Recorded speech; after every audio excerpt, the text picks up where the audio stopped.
오늘 우리에게 주시는 하나님 말씀은 전도서 12장 8절부터 14절까지입니다. 전도자가 이르되 헛되고 헛되도다. 모든 것이 헛되도다. 전도자는 지혜자이어서 여전히 백성에게 지식을 가르쳤고 또 깊이 생각하고 연구하여 잠언을 많이 지었으며 전도자는 힘써 아름다운 말들을 구하였나니 진리의 말씀들을 정직하게 기록하였느니라. 지혜자들의 말씀들은 찌르는 채찍들 같고 회중의 스승들의 말씀들은 잘 박힌 못 같으니 다 한 목자가 주신 바이니라. 내 아들아, 또 이것들로부터 경계를 받으라. 많은 책들을 짓는 것은 끝이 없고 많이 공부하는 것은 몸을 피곤하게 하느니라. 이래 결국을 다 들었으니 하나님을 경외하고 그의 명령들을 지킬지어다. 이것이 모든 사람의 본분이니라. 하나님은 모든 행위와 모든 은밀한 일을 선악간에 심판하시리라. 아멘.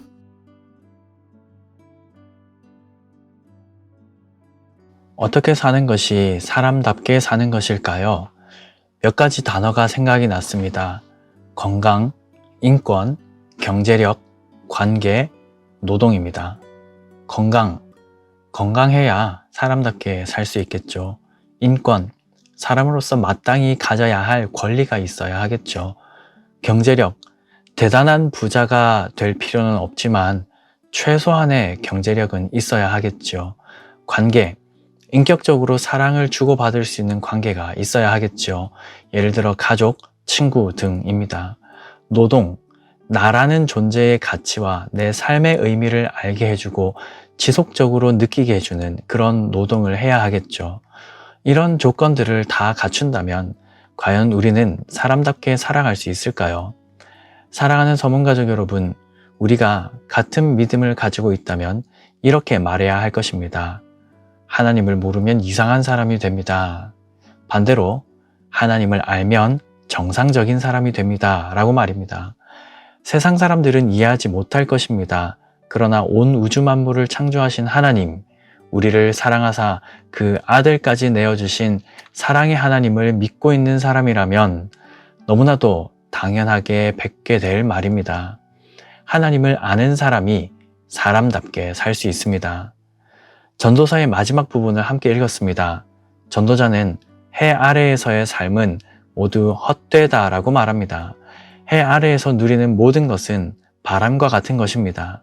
전도자는 하나님께서 자신에게 주신 지식과 지혜와 진리의 말씀을 정직하게 기록해 두었다고 말합니다.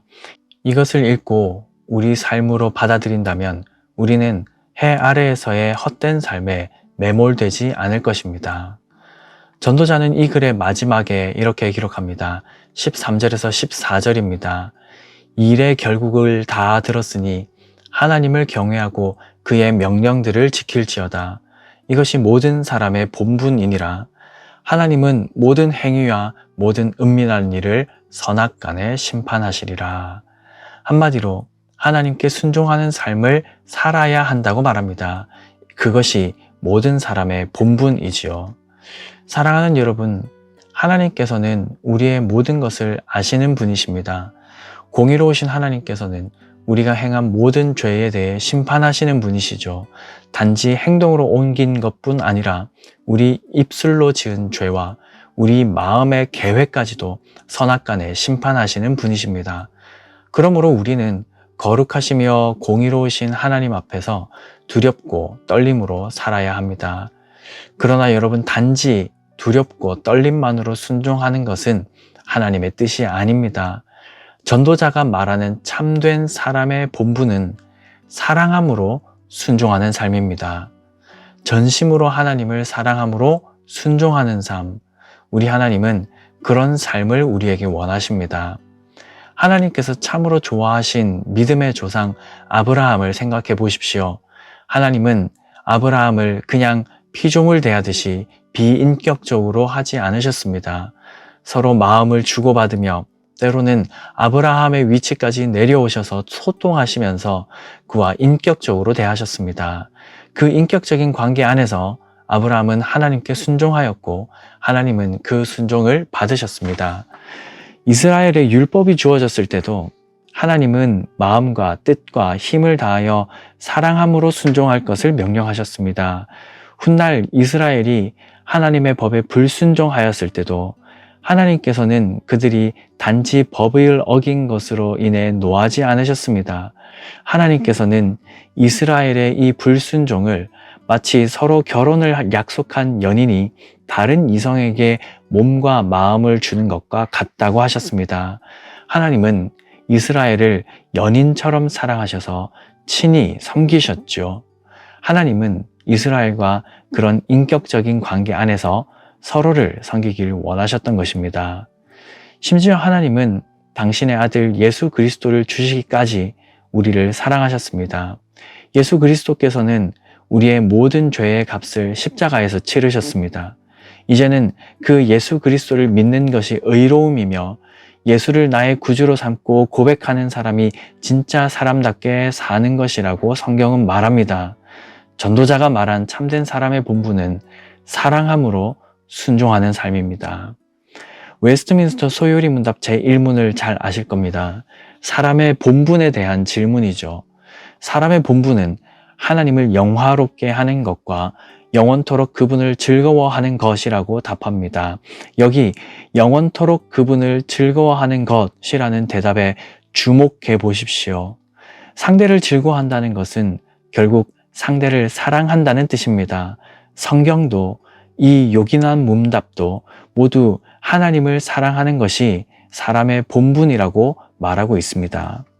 진짜 사랑에 빠지면 세상 모든 것이 사랑하는 대상자의 관점으로 돌아갑니다. 맛있는 것을 먹어도, 좋은 것을 보아도, 즐거운 것을 해도 사랑하는 그 사람과 함께 하고픈 마음이 생기죠. 그리고 상대가 원하는 대로 행동합니다. 왜냐하면 그를 사랑하기 때문입니다. 진짜 사랑한다면 상대가 가장 소중해지게 마련입니다. 그러므로 사랑하는 서문가족 여러분, 하나님을 사랑하십시오. 전심으로 사랑하십시오. 모든 것을 다해 사랑하십시오. 공부도, 노동도, 대인관계도 모두 하나님을 위해 하십시오. 진학도, 진로도, 노후도 그 어떤 선택이든 모두 하나님을 위해 하십시오. 가정에서, 학교에서, 직장에서, 세상 어느 곳에서든 하나님을 위해 살아가십시오. 하나님을 사랑한다면 하나님을 위해서 살아갑니다. 사랑으로 하나님께 순종하며 살아가십시오. 그것이 사람의 본분입니다. 말씀을 맺겠습니다. 설교를 시작하면서 어떻게 사는 것이 사람답게 사는 것일까요? 라는 질문을 드렸습니다. 세상 사람들은 건강, 인권, 경제력, 관계, 노동과 같은 것으로 사람이 사람답게 살아갈 수 있다고 말할 것입니다. 그러나 전도자는 다르게 말합니다.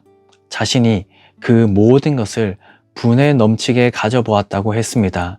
그러나 이것이 없으면 모든 인생은 허무하다고 했습니다. 바로 하나님께 순종하는 삶입니다. 그것이 사람의 본분이라고 했습니다.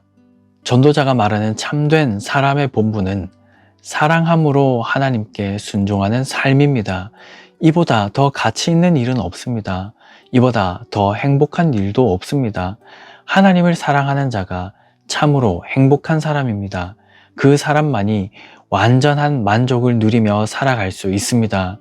예수 그리스도의 아버지이신 하나님께서 그 아들을 우리에게 주셔서 사랑 안으로 초대하셨기 때문에 감히 저와 여러분이 이 놀라운 사랑 안에서 하나님을 사랑하고 순종하며 섬기는 복된 삶을 살게 되었습니다. 사랑하는 여러분, 하나님을 사랑하십시오. 사랑의 마음으로 기꺼이 순종의 삶을 살아가십시오. 세상은 알 수 없는 삶, 해 아래의 허무한 삶이 아닌 해 위에 영원한 기쁨과 만족이 있는 삶을 땅에서 충만하게 누리며 살아가는 우리 모두가 될 수 있기를 주님의 이름으로 간절히 축복합니다.